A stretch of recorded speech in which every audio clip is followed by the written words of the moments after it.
Hi, everybody. Welcome. Thank you, all of you, for being here. I know I'm so excited to be here, as always. And I, again, think it's such a wonderful way to start your week's Monday morning to learn about Eretz Israel. I'm going to share my screen.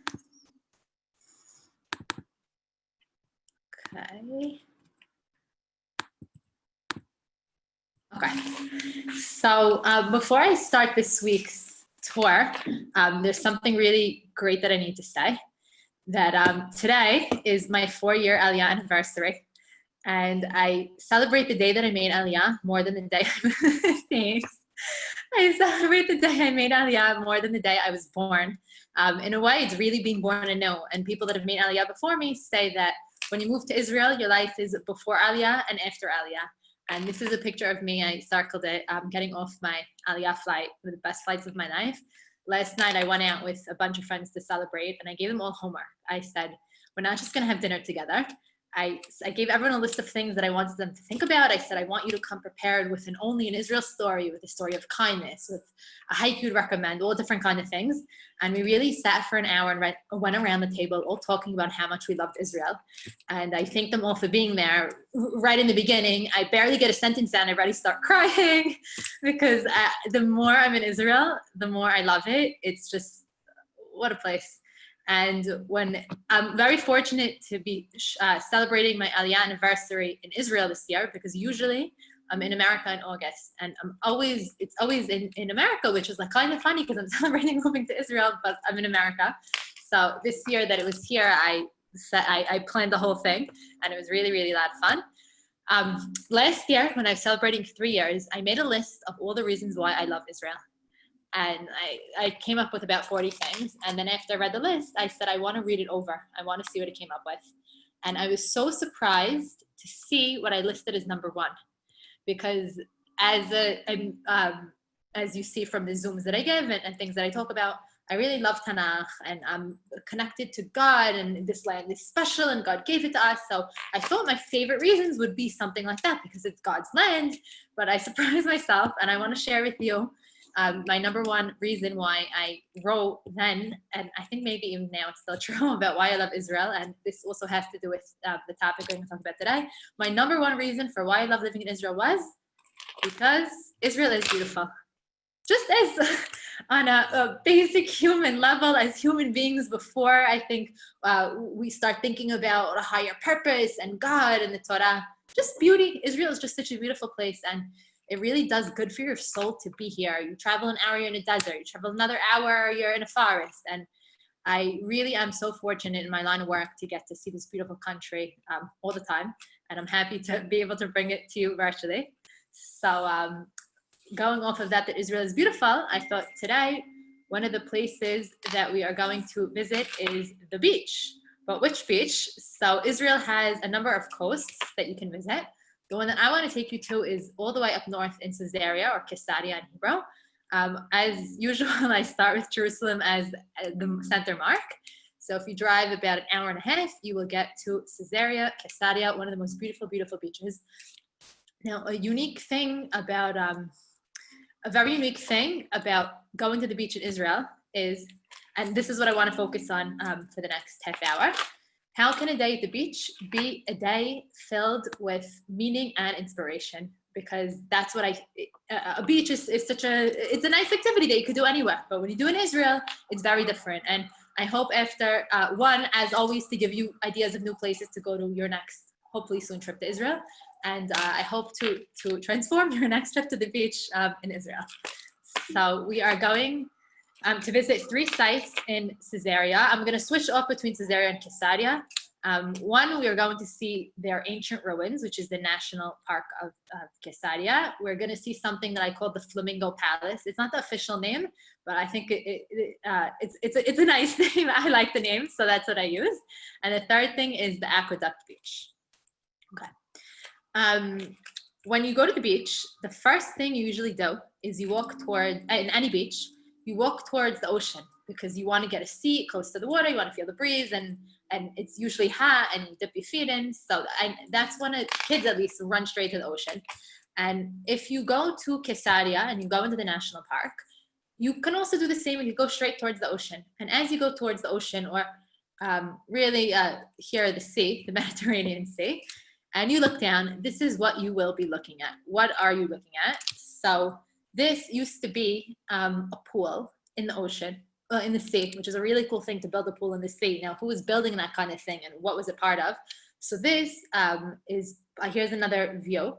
This was part of what used to be a palace. Who built the palace? We're going to answer that in just a minute.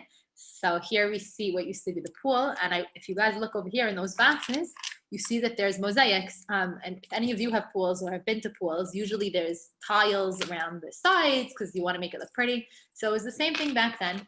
And this pool in the sea, part of the palace. And here's a picture. If you look at this box over here, this is the pool that you saw. And then this would be the palace. I know it's a little bit blurry, but this is the best that I could find. Who built this? So let's start with the name. Caesarea or Caesarea, you hear the word Caesar. And the Caesar Augustus gave Caesarea as a present to Herod the Great.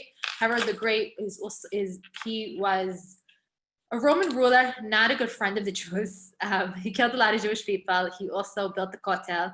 He was a master builder, and all throughout Israel, there's tons and tons of buildings that he built. And just thinking of an idea now, you can go on a tour of the buildings built by Herod. Like that could be a good thing for a tour. He did amazing things. And he got the city as a present, and he named it Caesarea in honor of the Caesar. And he wanted to build a palace. And for Herod, the harder something was to do, the more he liked it. He loved challenges. He loved building, also because he didn't really have to build it himself. He'd let his servants do it. And this is one of the things that he built. And right when you get to Caesarea today, you could go straight to the ocean. You look down and you see this. Well, now it's a kind of underwater palace, but it's a nice thing to know. That it's a fun experience to have if you're swimming in a pool in the ocean. Another thing that Herod did is when you have ships that are coming with merchandise, they need to dock somewhere, and they can't just land on the beach. They need some places have a natural dock, but some places don't. And what he did is he wanted to build a dock. Now, how was he going to do that? So it's really ingenious what he did. So I want you guys to look at this picture over here. If you look at this square with beams, well, in the background you see the city being built, but this over here, this square, Herod, he came up with this idea that they took these wooden crates, and inside they put this special type of volcanic sand. And what was special about the sand is that when it met with water, it would harden. So he would take all these boxes, put the sand in it, and it would harden, and that's how we built the dock. And I want to show you now a picture of what the dock might have looked like then. So this is what the dock, the port, and it's really, really beautiful. The picture is beautiful. I can't even imagine in real life. And something that the Chachamim say about the Beit HaMikdash and the wall surrounding it, which Herod built, and he renovated the whole area. They said whoever did not see Herod's building has never seen a beautiful building in their entire life. So you can imagine if he's building by the Mediterranean Sea, how gorgeous it is. Think of people's houses that you know live by the water. No one lives in a little shack by the ocean. You live in a gorgeous house with a pool. So he had very high standards, and he did that as well when he was building the port. Netflix. How many hours of Netflix have you watched in the past 5 months over Corona? So a lot of people, they turn to the TV or the computer when they are bored. And that was no different. Well, not no different, but they did pretty similar things back then. Back then, if people need entertainment, so they weren't able to turn on a TV, but they were able to do something else. They were able to see a live show. And when you hopefully go visit Caesarea, another thing you'll be able to see is the remains of a theater. Now, this is a Roman theater. Herod was Roman, although theaters were actually introduced to us by the Greeks. And you see all the seats. There's about 5,000 seats. Now, I want you to notice a few things about the theater. One is you could see over here in the background the Mediterranean Sea. So it's a pretty experience. Two, there's no shade. And Israel is really, really hot. Last Friday, I went to the beach and I really put on sunscreen. And I come home and I'm burnt. And I was wearing a hat, but the sun is so strong. Now, the people that are at the theater, they're by the beach. And could you imagine sitting for hours under the hot sun? So that's not such a pleasant experience. And in order to combat that, what they had sometimes, here's another picture of the theater I want to show you. If you guys look on top, there's something called a vellum, which is this curtain that they would hang on top to give shade. And if you come to Israel in the hotter months, they have a lot of playgrounds, and it's really so smart and so thoughtful of the Israelis. They have, it looks exactly like this. They have a curtain, a shade that they hang up over all the parks. And then when the kids are playing, they have shade. Also, they do that in pools here. Always have the pool is shaded so people could not get burnt. So what they used to do back then is when they were showing shows and it had the vellum, they would use it in the advertisement. Vellum today, come watch. So people would come and enjoy the show. You see over here, the bottom, the orchestra is where the important people would sit, which is similar today, because if you go to a concert, everyone wants the front row seats. And the Jews would come, Jews and Romans, I'm going to get to the Jews in a minute, they would come and watch the show. Now, okay, I just wanted to see which slide I had next. So we can go through Caesarea and see what the Romans made. And we have a very nice tour going back and studying ancient Rome. However, the question that I opened with and I said we're going to focus on is how can a day at the beach be inspirational and meaningful? And I think the more meaningful way to do it is to connect to the Jewish story. And now I'd like to connect you a little bit to the Jewish story, where they fit into Caesarea.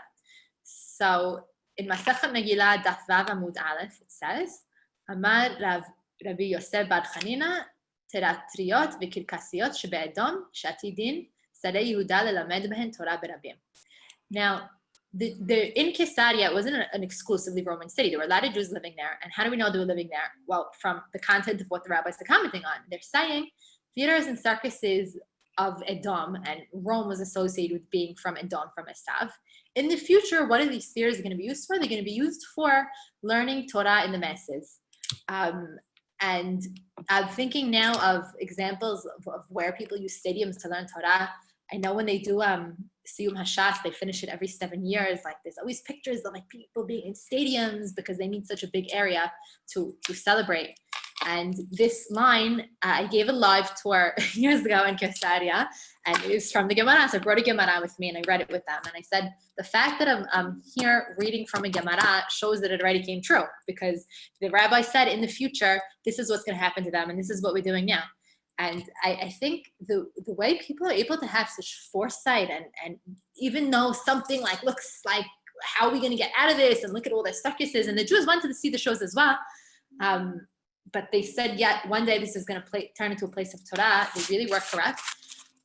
Although I will say the theater in Caesarea is less famous for learning Torah. What it is famous for is its concerts. The mark of a really, really famous person is if they have given a concert in Caesarea.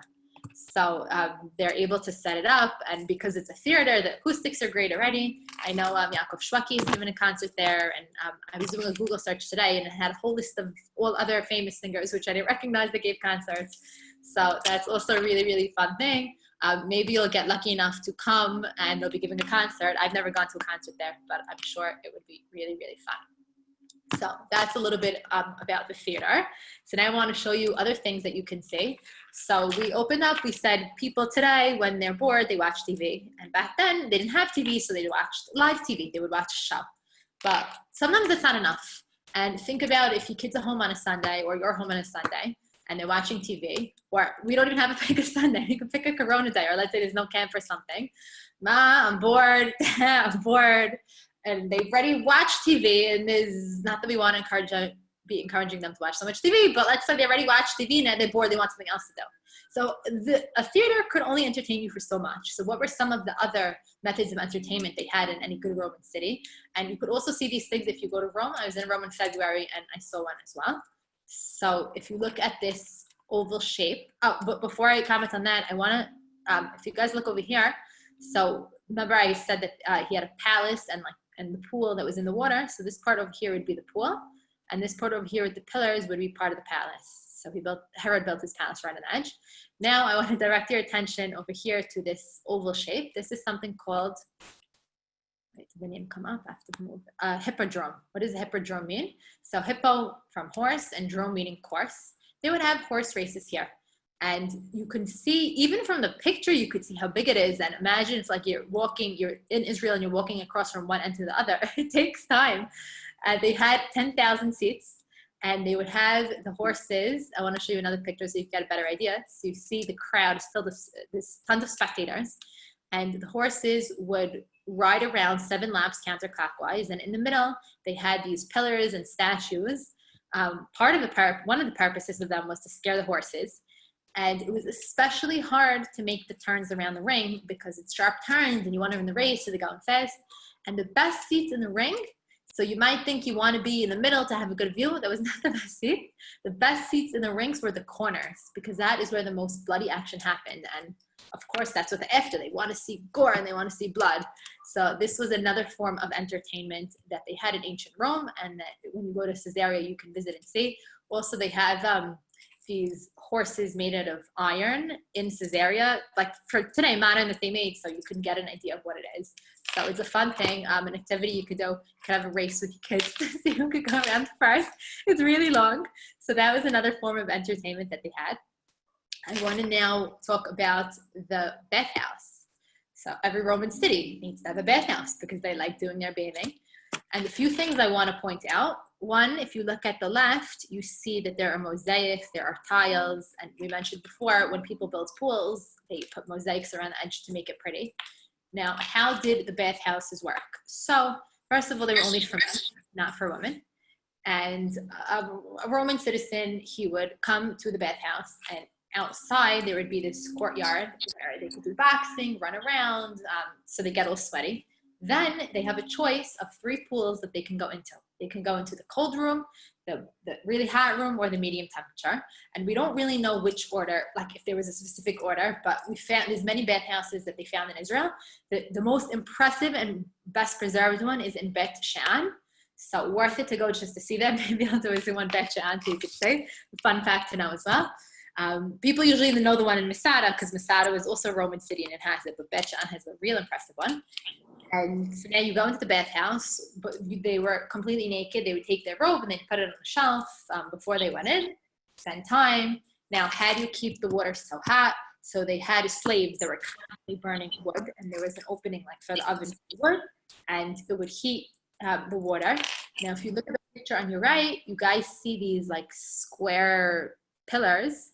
So whenever we find a room like this in the bathhouse, we know that it's the hot room, because the way it would work is the hot air, there was a floor on top of these pillars, and the hot air would go underneath it, and that's how it would warm the water. So that's the mark of the hot water room. Then when they are done bathing, they also had no soap back then, so they would use oil to clean themselves, and then they would scrape the oil, and then they'd come out, they could get a massage, get a haircut, and it was really rare they would sit and hang out. They would emphasize their physical bodies and want to clean it and body build before and relax after. Definitely a place of a lot of gossip. If you want to check up on the news, if Herod wants to know what's going on, you could just come and sit and join in the bathhouse. And the Chachamim as well commented on the concept of bathhouses. And I said that there is a Jewish story connected to Rome as well. So what time period is this? What Jews are living here? So the Jewish story, it's a little cut off on the top, that I want, some things that are important to know and will enhance your visiting experience is, I've spoken about last Monday and also on Shavas B'Tammuz, if anyone was there, I spoke about the city of Gamla and I spoke about the city of Yodfat. And they were both cities up north that took part in the Great Revolt. The Great Revolt, we said in the time of the second Beit HaMikdash, before the Beit HaMikdash was destroyed, the Jews were fighting the Romans. While it was being destroyed, the Jews were fighting, and after it was destroyed, they were still fighting. And where did the whole rebellion start? So Caesarea is actually credited with the start of the rebellion, and it's understandable because they're feeling the burden of the Romans. They're under heavy taxes, and they can't take it anymore. So the Great Revolt actually broke out in Caesarea. But maybe even more famous, the Jewish story to Caesarea is a man that is very famous, named Rabbi Akiva. Rabbi Akiva is famous for saying that is the most important thing, to love someone else like you love yourself. And Rabbi Akiva, he lived around 130 CE after the Beit HaMikdash was destroyed, 70 years later, there was another revolt by the Jews. The revolt was the Bar Kokhba revolt, if you guys have heard of him. And Rabbi Akiva lived at the same time, and he supported the revolt. Now, he lived in Caesarea, and he actually died in Caesarea as well. The Gemara talks about it. You open it, and you see the name's Caesarea, and then you go here, and you see that. And he said something, he has this really beautiful line, which I think is very appropriate to talk about if we are talking about Roman bathhouses. It's also a song, so I want to share it with you. So in the Gemara, it says, Amar Rabbi Akiva, Ashrechem Yisrael, Lifnei mi atem mitaharin, mi mitaharitchem. So Rabbi Akiva says, wow, Yisrael, you are so fortunate, because before who are you purified, and who purifies you? Avichem shebashamayim. And then there's a pasuk quoted, V'zarakti alechem mayim teorim be'tihatem. And I'm going to skip a little. Mikveh Yisrael, ma mikveh Yisrael, ma mikveh mitaheret hatmeim, af hakadosh baruch hu mitaheret Yisrael. So Rabbi Akiva says, Am Yisrael, you're so fortunate that you have a relationship with HaKadosh Baruch Hu, and just like a mikveh purifies impure people, HaKadosh Baruch Hu is the one purifying you. And I think this is an appropriate thing to learn about in connection with the bathhouses. One, because Rabbi Akiva lived in Caesarea, and we're talking about the bathhouses. And the bathhouse was really a place where they're emphasizing the physical and their bodies. And Rabbi Akiva, he takes it in a different direction, and he says, well, mikveh, when you're going in a mikveh, it's a spiritual kind of experience. And he says that the Jewish people, you are so lucky that you have God who's purifying you. So I think that's an important point, which could show the contrast between different cultures in Judaism, and how Judaism always likes looking a level higher. We also value the physical, but we also value the spiritual as well. So I thought I would share this Rabbi Akiva line, being as Rabbi Akiva lived in Caesarea. Okay, I want to summarize. We have more parts. I want to summarize what we saw so far in ancient Caesarea. Okay, we started out by going straight to the water and looking at the underwater palace and seeing the pool that Herod built. Then we spoke about the port that he built, that he took a wooden box with special volcanic sand that would harden, and we saw a picture of what it might have looked like. Other things that that you can see if you go to Caesarea, there's remains of a temple and fountains, and there's tons more things, but I just picked a few now because I also have other things I want to show you in Caesarea. We spoke about the theater, the hippodrome where there were races, the bathhouses, and now, okay. I forgot for a second what I wanted to tell you. Now I remembered. Okay. If you look at this picture, this is another angle of Caesarea. And what comes to my mind when I look at it is that it looks pretty destroyed. It's not a built-up city. It's a destroyed city. Once, in the heyday, it was a beautiful port, and now it's not. And I want to end the talk on this part of Caesarea with another line from the Gemara, which when I first heard it, I was like, wow. I say that about a lot of things, but this one is really a wow. So it says in Masachet Megillah, Kesari v'Yerushalayim, Kesari is Caesarea, im ele'azo charevazo, im ele'azo charevazo. The Gemara here is saying that if Caesarea is a busy and bustling city, Yerushalayim is destroyed. If Yerushalayim is a busy and bustling city, Caesarea is destroyed. Now, in the time of when the Jews were living time of the second Beit HaMikdash in Caesarea was a thriving port city. And if we look at what was going on in Yerushalayim at the time, the Beit HaMikdash was being destroyed. So we see how that account 2,000 years ago. Caesarea, I don't know who is not muted, but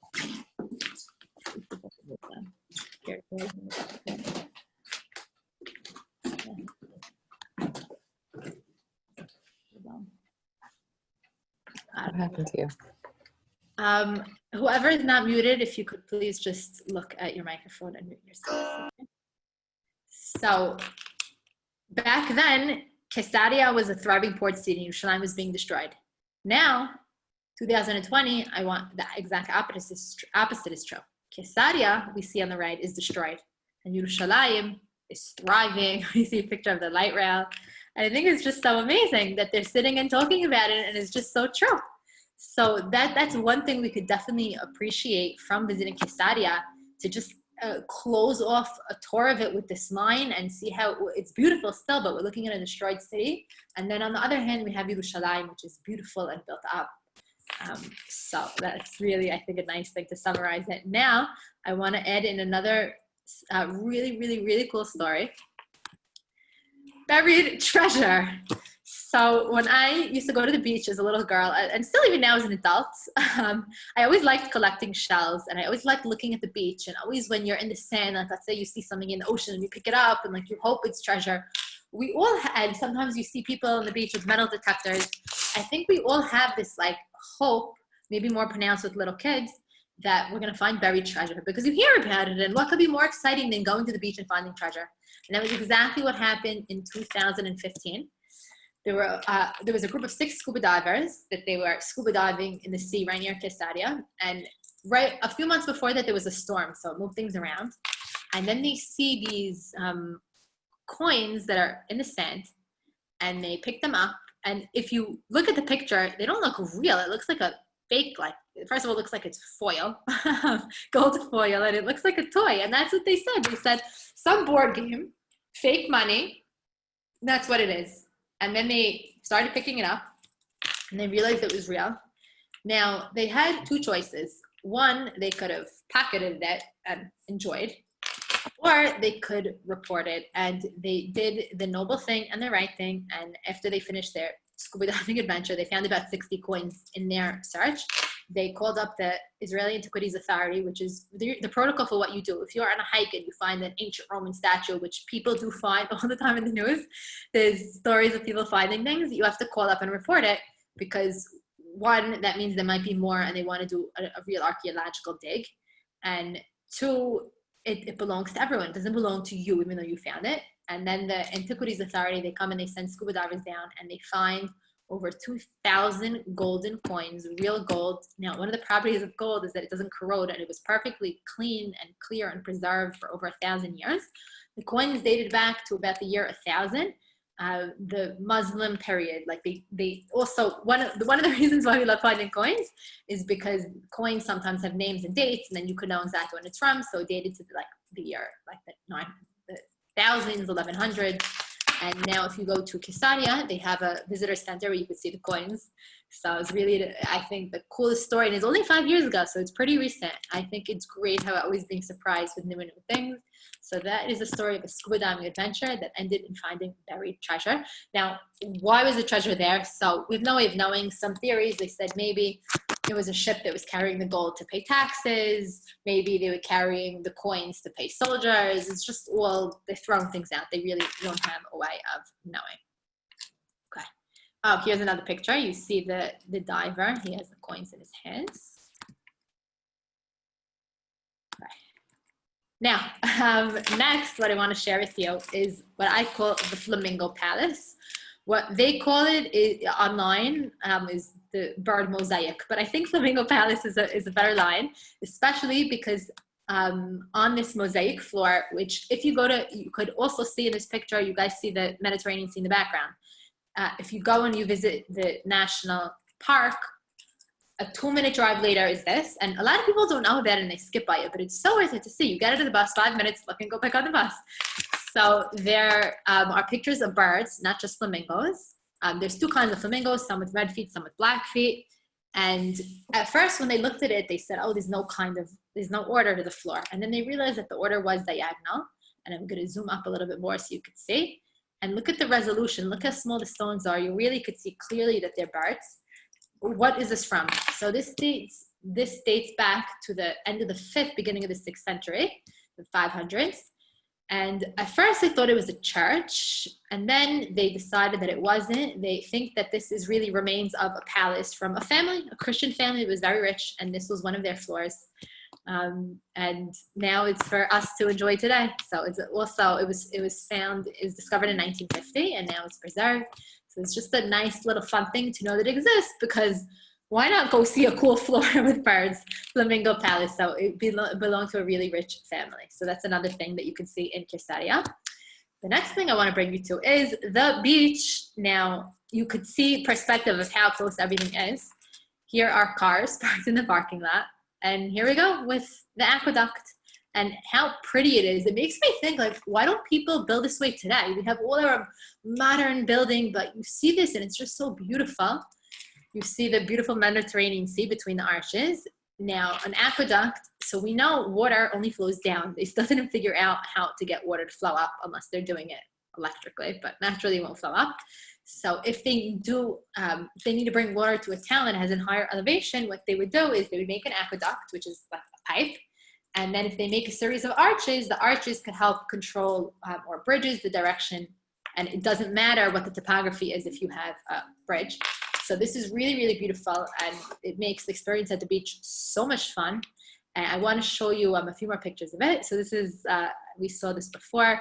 You see inside one of the arches, family with an umbrella, sitting, enjoying. It's also great because sometimes there's not such good shade at the beach, but you can always just sit under here and you get great shade.